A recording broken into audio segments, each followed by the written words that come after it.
Harry Potter television show from HBO and Warner Brothers, and this update is extraordinarily concerning. And in my opinion, if it is true, this show is 100% dead on arrival.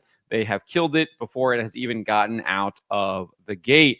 Roll this up over at fandompulse.com. You can find the link in the description below. I encourage you to head on over there, become a paid subscriber, help us fight back against the woke mind virus that is trying to destroy our society, destroy our culture, destroy our entertainment, video games, movies, television, books, tabletop gaming, etc. So we have this report here from The Hollywood Reporter. Boris Kitt and James Hibbert over there, they report that actor Papa Isadeu has been offered the part of Severus Snape, although it is not clear if negotiations have begun in earnest. So, dead on arrival if this is true. This contradicts what Warner Brothers and what J.K. Rowling have said that they would be authentic to the books. This is not an authentic casting. This is not what Severus Snape looked like. Papa Isadeu, the guy on the left here, does not look like Severus Snape. Obviously, Alan Rickman on the right. And he looks like how Severus Snape is described in the books, because this is what Rowling wrote in the very first book, The Sorcerer's Stone. Professor Quirrell, in his absurd turban, was talking to a teacher with greasy black hair, a hooked nose, and sallow skin. When Harry asked Percy who the teacher was, Percy replied, "No wonder he's looking so nervous. That's Professor Snape." So obviously there is no skin tone, etc. there. Just sallow skin, but greasy black hair, hooked nose. But if you go further on in the book, after Harry Potter wins his first Quidditch match against Slytherin, this is what J.K. Rowling wrote. As Gryffindors came spilling onto the field, he saw Snape land nearby, white-faced and tight-lipped. Then Harry felt a hand on his shoulder and looked up into Dumbledore's smiling face. So I think it's pretty clear there that he was white-faced. Now, obviously, people can probably say that, oh, well, that's just a look of like horror, etc. She's just describing the fact that Gryffindors and Harry winning is him being in horror. No, he's white. Severus Snape is white. Like, let's be real here. This guy, Papa Isadeu, does not look like Severus Snape. He should never have been even thought about for this role whatsoever, because he does not look like the character as described by J.K. Rowling in the books. That is what people are expecting, especially when you are saying that you are going to be authentic to the books. And that's exactly what they said. They said this in a press release when they announced the show. This is what they wrote. The stories from each of Rowling's Harry Potter books will become a decade-long series produced with the same epic craft, love, and care this global franchise is known for. The series will feature a new cast to lead a new generation of fandom, full of the fantastic detail, much-loved characters, and dramatic locations that Harry Potter fans have loved for over 25 years. Each season will be authentic right there to the original books, and bring Harry Potter and these incredible adventures to new audiences around the world, while the original classic and beloved films will remain at the core of the franchise and available to watch globally. We even had J.K. Rowling here. This is what she wrote at the time. Max's commitment to preserving the integrity of my books is important to me. And I'm looking forward to being part of this new adaptation, which will allow for a degree of depth and detail only afforded by a long-form television series. So they said it was going to be authentic. J.K. Rowling is saying that they're going to preserve the integrity of her books. If this casting is true, those were all lies. 100% lies. This is what Hollywood does. They lie, and they lie some more. And then they wonder why people are not watching their shows. They're not going to see their movies. They're not buying their video games. People are fed up with the lies. They're fed up with the lack of authenticity. They're fed up with the lack of integrity. But this isn't the first red flag we've seen. Obviously, there was the casting call for Harry Potter, Hermione Granger, and Ron Weasley, and it indicated that they might be pushing this DEI agenda in the casting for this show. So you can see here, We had this casting call right here. This was actually posted to the Wizarding World, the official Wizarding World website, which is like the official website for Harry Potter. You can see here in the fine print, it says, we are committed to inclusive, diverse casting for every role. Please submit qualified performers without regard to ethnicity, disability, race, sexual, I don't even know, what does it say? Hard for me to read right there. Sexual orientation, gender identity, or any other basis protected by law unless otherwise specifically indicated. So totally saw this coming. They told us that it was happening with Ron, Harry, and Hermione. And now they've done it with Severus Snape, or at least that's what this report claims. We had another red flag when they hired Andy Greenwald, who is writing the show according to a Writers Guild of America listing. He made it clear he was not interested in doing a rigorous adaptation of the books back in February on his podcast, The Watch. Interestingly enough, though, he said that it would be successful if they actually did a rigorous adaptation. When asked if it would be possible to directly adapt Rowling's Harry Potter novels to television, he responded bluntly, yes. He explained, these are really, really rich, and they are very long books, especially later in the series. People adore them, and successive generations are discovering them and loving them every day. The stores are packed everywhere. They are in the country and around the world. People are buying the chocolate frogs and the hats and the owls, all of it. You can monetize almost every single aspect of it, and they kind of have. So the idea of an incredibly rigorous text-to-screen adaptation is, I think, probably a safe bet to be a success. Like, they know that it would be successful, but they're not going to do that because this is what he says next. If something is trumpeting its absolute rock-steady faithfulness, I think the pleasures that can be derived from that are probably not going to be for me because I didn't read all the books. I read them to my older daughter until she could read them for herself, and then she dusted me. And I think maybe there's something, or there's some other creative possibilities within this world, but J.K. Rowling controls all of it and is not going to let anyone else come play with her toys. And that's her right, and is obviously very profitable for her. So that's what we get.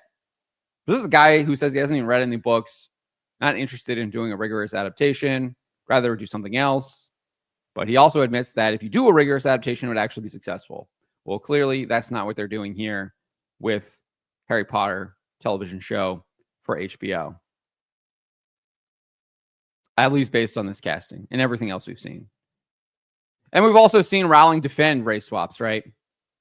She defended the casting of Noma Dumezweni in the role of Hermione Granger for the stage play Harry Potter and the Cursed Child. She told that this is what she told The Guardian at the time, because it obviously got backlash because it's not Hermione, doesn't look anything like Hermione. Which we actually have official like art depictions of Hermione, who's clearly white. But this is what Rowling said. With my experience of social media, I thought that idiots were going to idiot. But what can you say? That's the way the world is. No one was chosen because she was the best actress for the job. When John told me he'd cast her, I said, oh, that's fabulous, because I'd seen her in a workshop and she was fabulous. She's probably a great actress. I don't know. I didn't watch the stage play. I haven't seen anything with her in it. But she's not Hermione Granger.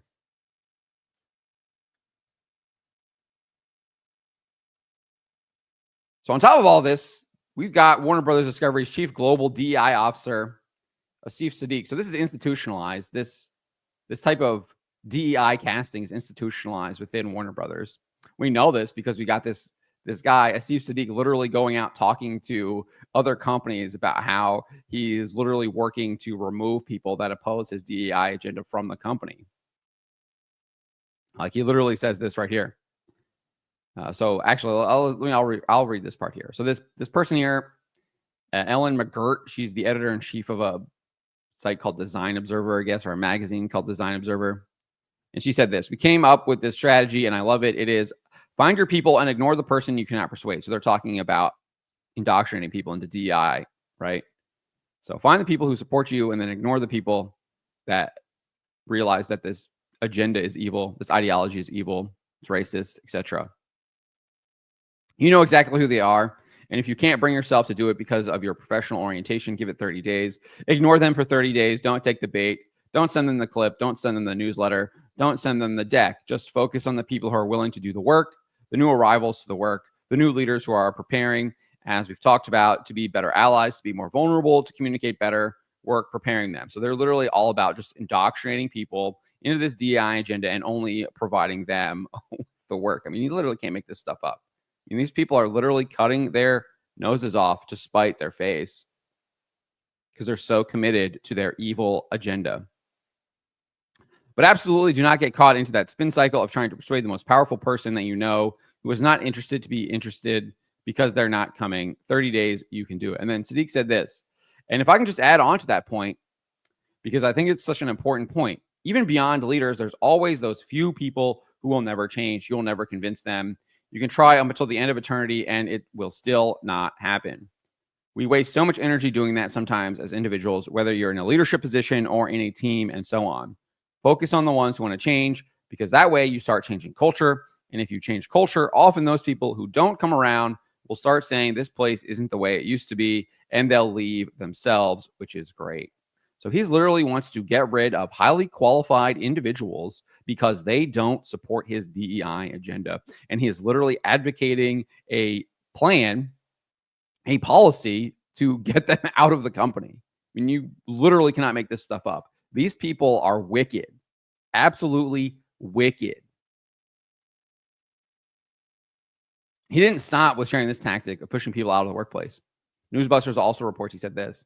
I think this is a moment where people have to show up as actively being anti-racist. And that requires going a bit further than saying, that's not me, so I'm just going to sit back. That requires you using your power, privilege, and the positions you hold to try to create equity for marginalized groups, for historically marginalized groups, and groups who haven't had access. But that requires really stepping up. So he's literally advocating for racism. Like, that's literally what this guy's doing. And these people think it's fine. And it's showing up as well, showing up internally, showing up to even to the structures that DEI has put in place, whether it's business resource groups, employee resource groups, events. Showing up during this period of time for a leader is critical because it shows that you care and you are willing to learn. No, it shows that you are willing to bend the knee. It shows that you're willing to embrace evil for the sake of your job, your lifestyle, etc. Whatever it happens to be, the money. But that's what it is. I mean, this is evil. That's what this guy's talking about here. What's interesting, though, is this guy admits that this stuff is all a bunch of, it's all a failure. Like, he literally, he did this like TED Talk appearance at the Royal Russell School, Croydon, where he discussed diversity, equity, inclusion departments and revealed companies in the United States spend over $8 billion on them. This is what he said. Every organization trying to drive change, trying to create a workplace that's more inclusive, a society that's more inclusive. In the US alone, $8 billion were spent on diversity training and many more billions globally to try and create that equity that everyone wants to see, feel in the workplace. They're literally admitting that they are spending $8 billion to indoctrinate people into this evil, wicked agenda. $8 billion of propaganda across all of these companies. He then went on to reveal that the programs are not successful. It's not driving the change that we want to see. We are not achieving the success that people want to feel in the workplace. $8 billion on DEI programs that are not working as they want them to. Because for the most part, people realize that they're evil. They realize that these programs are not good. They are sick. They are disgusting. He then explained why he believes these programs have failed. He says, why is that? Well, I argue that very training is biased. It's just not racist enough, guys. It's not racist enough. It's built with stereotypes. It has assumptions. It's not always diverse or inclusive. And many times it does the very opposite of inclusion. So we have all of these massive, massive red flags here. And this is just the latest. And I think the show has literally destroyed itself right out of the gate. And I think it will, I hopefully puts a light on J.K. Rowling. Sure, we applaud her for standing up to a lot of the transgender madness. But at the end of the day, she's still a liberal. She's still buying into the liberal worldview. She's still buying into the worldview that leads to transgenderism. She's just not as far down the slippery slope as the transgenderism advocates are. She's just a little bit higher up on that slippery slope of degeneracy, which I've been talking about for a very long time. I mean, she even supports the transgender stuff, at least according to blog posts she wrote a couple years ago.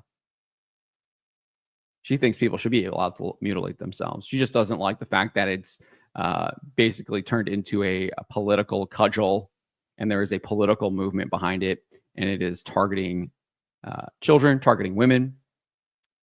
That's like her real issue, where I'm like, it's wrong altogether, because it is. There is a distinction between me and her, a big one. Because I would never cast someone like this. He doesn't look like the character at all. At all. All right, let me know what you guys make of this. Let me know in the comments below. Remember to always be charitable, especially to each other, and to always speak the truth.